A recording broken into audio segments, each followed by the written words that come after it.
Bien bonjour, j'espère que vous allez bien. On se retrouve pour une nouvelle vidéo sélection où j'avais envie de vous parler de ces livres où le résumé est assez clair, où le début est assez informatif et on se dit ok, je sais où on va, je sais ce que va à peu près raconter l'histoire, comment ça va se passer, ça a l'air cool, on va continuer comme ça. Et puis à un moment donné, il se passe un truc, ou à plusieurs moments, des fois il se passe des trucs, et en fait l'histoire se trouve être pas du tout ce qu'on avait prévu au départ. Il y a des petits plot twists qui pop d'on ne sait où, alors souvent très bien amenés, mais quand même extrêmement surprenants, et qui font que l'histoire prend un tournant complètement différent, et que la fin de la série n'est pas du tout ce que pouvait en laisser présager le début, et je trouve ça toujours extrêmement intéressant. C'est assez rare. En tout cas là j'ai réussi à vous trouver que 5 récits, puisqu'il y a 4 romans, 4 séries de romans et une série de BD qui, je trouve, m'ont surpris à ce point. Mais encore une fois, comme pour toutes mes vidéos, si vous en avez d'autres, si ce thème vous inspire, eh ben n'hésitez pas à me partager vos découvertes dans cette espèce de c'est pas un genre, mais cette espèce de truc extrêmement surprenant, cette histoire où on pense savoir ce qui va se passer, et puis en fait pas du tout. Voilà, c'est vraiment une forme de surprise, une forme de narration que j'apprécie énormément, donc n'hésitez pas. Comme d'habitude, je tiens à vous remercier pour tous vos retours en commentaire, en message, et tous vos abonnements et tous ces partages qu'on a en vidéo. Merci d'être de plus en plus nombreux, merci d'être là tout simplement. Ça me fait extrêmement plaisir, tous vos commentaires, tous vos messages me font extrêmement plaisir, et c'est trop bien parce que on se partage des trucs mutuellement, vous me donnez envie, je vous donne envie, c'est trop cool. Donc encore merci 1000 fois pour ça. Et je vous propose qu'on commence tout de suite. Je voulais faire un espèce de truc chronologique avec le moment où j'ai découvert ces récits. Mais en fait c'est pas si simple que ça parce que je sais plus du tout quand est-ce que j'ai lu tel ou tel truc, et je pense que c'est un peu tout en même temps parce que du coup c'était des séries, etc. Donc ce qu'on va faire, c'est que je vais commencer par la série de bande dessinée et je ferai les romans juste après, dans un ordre plus ou moins aléatoire. Voilà. Donc la série de bande dessinée, c'est une série que j'ai jamais vue passer, je crois, sur internet. C'était une de mes séries préférées quand j'étais plus jeune, je dirais jeune adolescente. C'est Les 4 princes de Ganaan de Drommelschlager et Valente. J'espère l'avoir bien prononcé, je suis désolée si c'est pas le cas. Qui est publié aux éditions Delcourt. Alors voilà, c'est une vieille BD, je sais pas encore si elle est publiée, je sais pas encore si elle est trouvable. Les 4 princes de Ganaan, le pitch de départ, c'est l'histoire d'un monde qui est séparé en espèce d'îlots, un petit peu à l'image de la passe miroir si vous voulez. Et avec ces 3 personnages qui sont 3 des 4 princes de Ganaan, enfin plus exactement 2 princes et une princesse, qui ont vocation à sauver le monde. Voilà, très simplement, et qui pour ce faire doivent retrouver les 4 clés du monde de Ganaan pour empêcher les îlots de rentrer en collision et de tuer tout le monde, hein, globalement. Et donc c'est un pitch somme toute très classique de fantasy, un petit côté oriental dans celle-là, mais en fait chaque île a sa saison particulière. Donc là on est dans l'île qui est plus estivale, il y a une île qui est plus printanière, une île qui est plus automnale et une île qui est plus hivernale. C'est une série de bande dessinée finie en 4 tomes, donc à chaque tome on va dans ces îles différentes et on expérimente des climats différents et une ambiance différente qui était extrêmement intéressante. Et donc on part de ce pitch un petit peu extrêmement même classique de fantasy, et en fait déjà à la fin du tome 1 on sent qu'il y a un truc un peu louche, que c'est pas si simple que ça. Il y a des personnages qui sont un peu mystérieux, on sait pas trop d'où ils sortent et on se dit peut-être c'est pas si simple, et puis en fait plus on avance dans l'histoire et puis on se rend compte qu'effectivement ce n'est pas si simple que ça, et il va se passer d'autres choses que finalement juste ces 3 personnages qui sauvent le monde d'une destruction annoncée.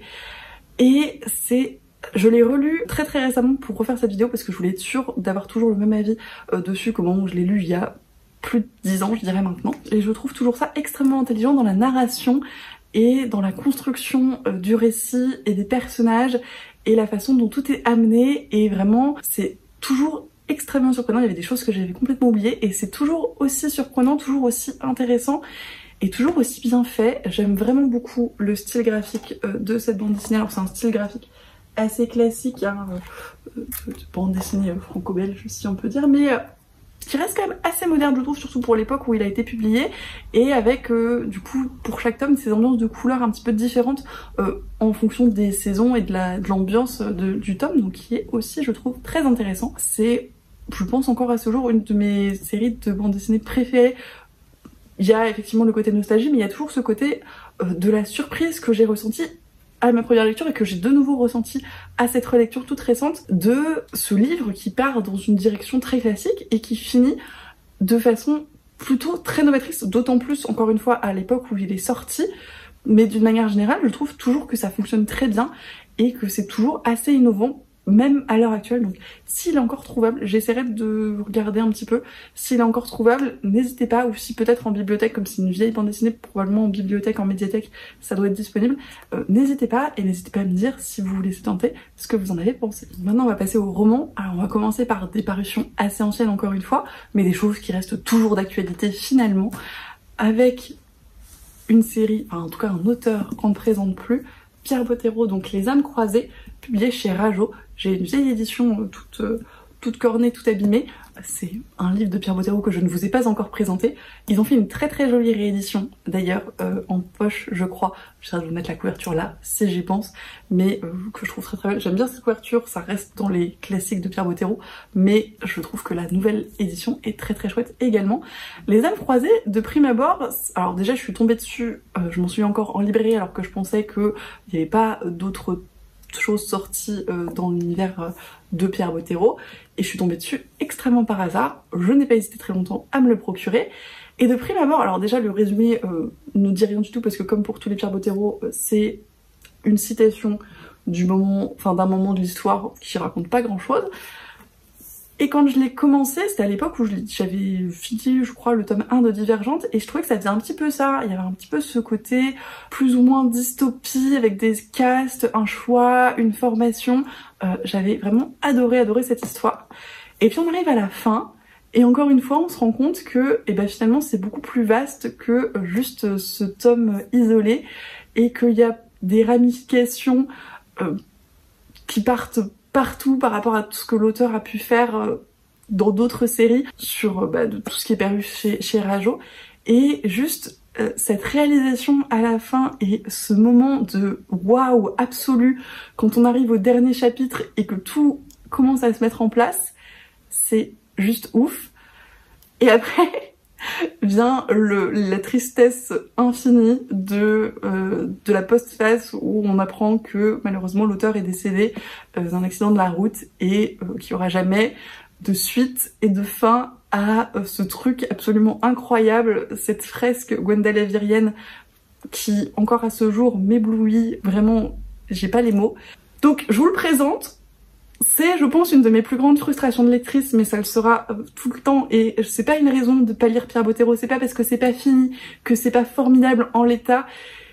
Et voilà, Les âmes croisées, je pense que même si c'est extrêmement frustrant à la fin, ça mérite d'être lu parce que, comme je vous le disais, ça fait un peu dystopie classique, mais comme pour tous les Pierre Bottero, ça raconte plus que ça. L'écriture est extrêmement poétique, les personnages sont très bien travaillés, tout est hyper bien, et puis voilà, la fin est extrêmement frustrante, mais en même temps, on se rend compte de tout ce qu'il a voulu faire, et c'est juste incroyable. Donc même si on n'aura jamais la fin, même si on saura pas tout ce qu'il avait prévu, je peux que vous recommander ce récit, et voilà, pour l'effet waouh qui est juste incroyable. Il faudrait que je le relise. Je pense que je l'ai pas beaucoup relu celui-là parce que la fin m'a tellement détruite que je vous le vends très très mal, mais franchement si vous avez l'occasion, si vous n'avez pas encore découvert Pierre Bottero, alors commencez pas par celui-là, clairement c'est vraiment le dernier à lire après Ewilan, Les Mondes d'Ewilan, Les Marches Sombres et l'autre, celui-là à la fin, mais vraiment je peux que vous recommander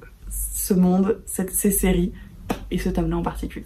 Ensuite, on va changer complètement de registre. Alors, je vais pas préciser parce que je considère que tout le monde connaît Pierre Bottero, mais peut-être pas. C'est plutôt de la fantaisie jeunesse, jeune adulte, je dirais. Et là, on va passer plus dans de la beatlist, donc quelque chose de résolument plus adulte quand même. Charlie Davidson. Donc, je vous présente ici le tome 4 de Darina Jones, donc 4e tome au fond, qui est publié chez Milady dans leur collection Beatlist. Pourquoi le tome 4 ? Parce que c'est une série qui est désormais finie en 13 tomes, que j'adore. J'aime beaucoup l'humour de Darren Jones et notamment de son personnage principal Charlie, qu'on suit donc dans un récit à la première personne tout au long de ces 13 tomes, qui a une façon de voir la vie absolument formidable, un humour incroyable, et c'est donc de la BT, donc toujours centré autour d'une espèce d'enquête policière, parce que donc le personnage principal Charlie est détective privé et engagé plus ou moins, on se retrouve fourré dans des trucs et des knick-knack et se retrouve à enquêter, souvent ça se passe comme ça, de façon plus ou moins scolaire, enfin c'est pas tout à fait comme ça que les gens font les choses d'habitude, mais pour elle ça fonctionne pas trop mal la plupart du temps. Et voilà, au départ le pitch c'est ça, et ce personnage qui est la faucheuse, et donc qui se retrouve à avoir des fantômes qui passent à travers elle pour finalement continuer leur vie dans l'au-delà si vous voulez. Donc ça c'est le pitch de départ, et on se dit très bien, ça va être une petite série de Beat Lit très très cool, pas de prise de tête, très sympathique, une enquête dans chaque tome, et basta. Et en fait il y a un espèce de fil conducteur qui est vraiment juste esquissé dans le premier tome, c'est pour ça que je l'ai pas présenté, et puis j'aime bien cette couverture, je sais pas pourquoi. Les couvertures des Beat Lit de Milady c'est pas forcément folichon, celle-là je la trouve assez rigolote, mais globalement ça casse pas trois pattes à un canard non plus. Toujours est-il que voilà, c'est à peine esquissé dans le premier tome, et puis petit à petit ça prend un peu plus d'ampleur dans les tomes qui viennent, pour devenir le point central de l'histoire, ou en tout cas une grosse partie des tomes en parallèle des enquêtes policières, je dirais autour des 5-6e tome, donc un peu moins de la moitié, et on se rend compte encore une fois que tout n'est pas ce qu'il semblait être, que le monde, l'univers est beaucoup plus vaste qu'il n'y paraissait, que les enjeux sont aussi beaucoup plus vastes que l'on aurait pu le croire.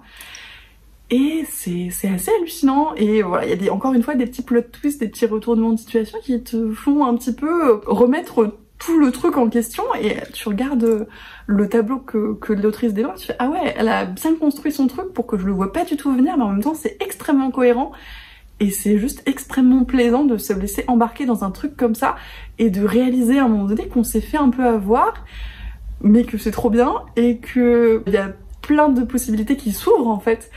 Et voilà, j'ai trouvé le monde très très bien construit, toujours des retournements de situation extrêmement intéressants, des tomes qui se bouffent tout seuls, juste un plaisir de suivre tous ces personnages qui sont vraiment une équipe incroyable.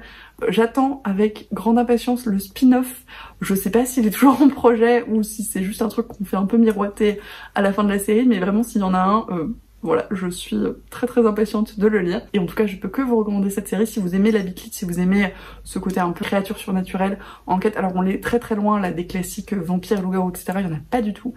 Il y a des passages qui sont assez durs, assez trash. Alors il y a des scènes de sexe explicite, ça c'est bon, assez classique en Beat Lit, mais il y a quand même des scènes que je pourrais qualifier de torture dans certains tomes où Charlie elle mange un petit peu, donc si ça vous trigger, faites attention. Mais sinon, c'est vraiment une série formidable et je peux que vous la recommander. Ensuite, un classique de Bookstagram, de Booktube, de Booktok, tout ce que vous voulez, qu'on voit beaucoup passer ces derniers mois, années, depuis la réédition des premiers et maintenant des tomes suivants par la maison d'édition depuis le succès de l'autre série de l'autrice. Je pense que vous commencez à me voir venir. Keleana, donc là ici j'ai pris le tome 3, L'héritière du feu, de Sarah J. Maas, qui est publié aux éditions La Martinière. Moi j'ai les vieilles éditions qui avaient gardé les couvertures anglaises plus ou moins avec des couleurs différentes, que personnellement j'aime beaucoup, mais du coup elles sont rééditées. J'aime les deux premiers là, j'ai pas la suite parce que je les ai lus en anglais, donc j'ai que jusqu'au tome 3. Je sais pas encore si je les lirai en français, j'avoue que là j'en sens pas forcément le besoin, mais un jour où j'ai envie de les relire et que j'ai pas envie de me taper les énormes briques en VO, peut-être, sait-on jamais. Toujours est-il que Keleana, c'est une série de fantasy young adulte que j'adore. Je l'avais découvert il y a des années de ça, et vraiment ça avait été un énorme coup de foudre pour le personnage, pour la série, pour l'univers, pour l'écriture de Sarah J. Maas.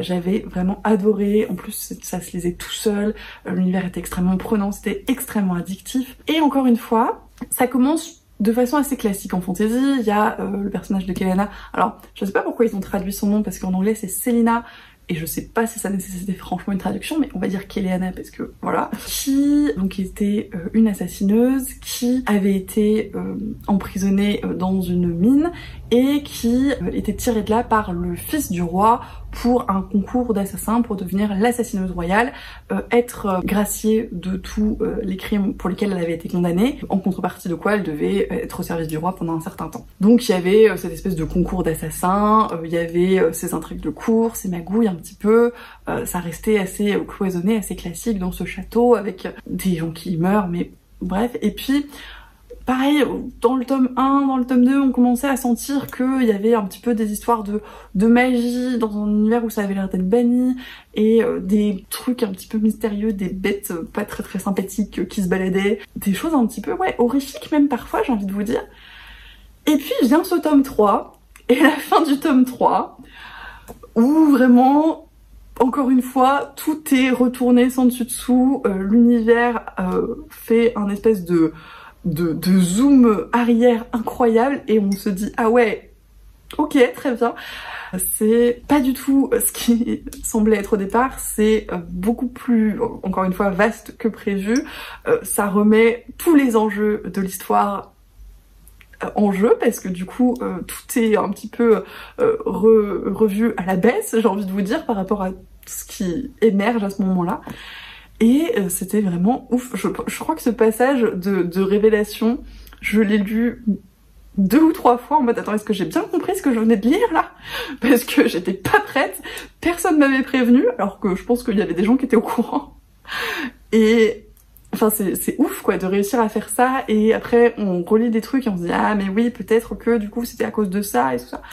Et enfin voilà, c'était incroyable, ça démontre, je trouve, d'une espèce de maestria d'écriture quand même assez importante, puisque arriver à balader le lecteur comme ça, jusque là, et offrir ce retournement extrêmement inattendu, mais d'un autre côté extrêmement cohérent, c'est assez ouf, et c'était extrêmement plaisant d'être baladé comme ça, et j'en redemande. C'était un peu le cas également dans Un palais de roses et d'épines et la suite, si vous les avez lus.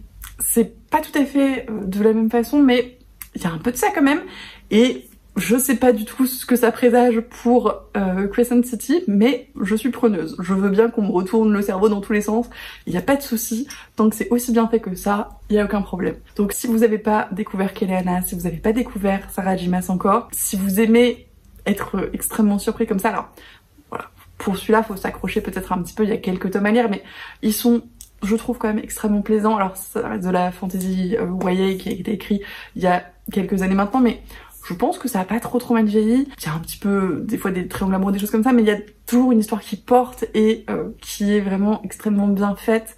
Donc si vous avez l'occasion, je peux que vous les recommander extrêmement chaudement, et tout ce que Sarah J. Maas a écrit d'une manière générale, mais cela en particulier pour cette vidéo. Et le dernier livre de cette vidéo, la dernière série, une autre série un petit peu classique de fantasy, c'est globalement que de la fantasy fantastique, il n'y a pas de SF. Pour l'instant j'ai pas eu de gros plot twist en SF, ça viendra peut-être maintenant que j'en lis un petit peu plus. Pour l'instant j'en ai pas trouvé. Je vous parle de Fils des Brumes, donc le tome 1, L'Empire Ultime de Brandon Sanderson, qui est publié au livre de poche dans la collection Orbit. Je vous ai présenté le tome 1, mais j'aurais pu prendre le tome 2 parce qu'il y a des plot twists partout dans cette série.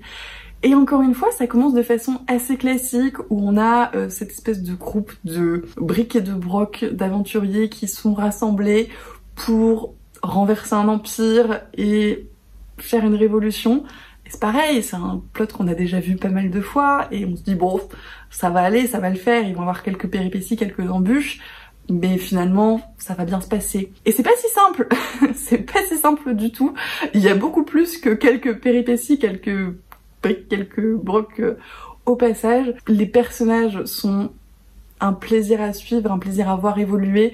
Il y a aucune préparation à ce que Brandon Sanderson peut leur faire subir, vraiment. Enfin, j'étais pas prête personnellement à ce qu'il soit aussi dur envers ces personnages, parce que peu d'auteurs le sont, je pense, à ce point-là. Le monde, encore une fois, est incroyable, et pour le coup, sur cette série, on voit bien le zoom arrière où on commence dans celui-là, dans une ville ou les environs d'une ville, et puis avec les tomes suivants, on fait vraiment un gros dézoom sur tout l'univers et tous les enjeux que ça implique. Je suis en cours de lecture du tome 3 là, actuellement, j'ai pas fini, mais on voit vraiment tout ce que l'auteur a pu créer de mythologie, de créatures fantastiques, de règles magiques, de cohérence d'ensemble qui est juste ouf. Et voilà, tous les plot twists, encore une fois, il y a plusieurs moments de ce livre et du tome suivant que j'ai lu plusieurs fois, tellement je me suis dit attends, est-ce que je suis bien sûre de savoir ce qui se passe là, parce que vraiment ça m'étonne beaucoup.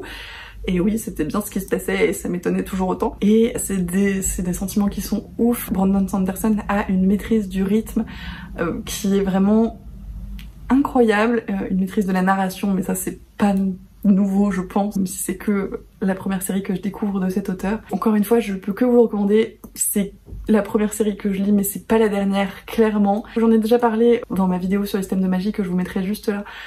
Mais c'est aussi un système de magie extrêmement intelligent. Enfin, tout est extrêmement intelligent, extrêmement bien construit et vraiment les retournements de situation sont formidables. Donc n'hésitez pas, si vous voulez être surpris un petit peu dans de la bonne fantaisie adulte bien dense, qui vous emporte, qui vous entraîne et qui vous garde un moment, parce que c'était belle brique, mais c'est extrêmement plaisant.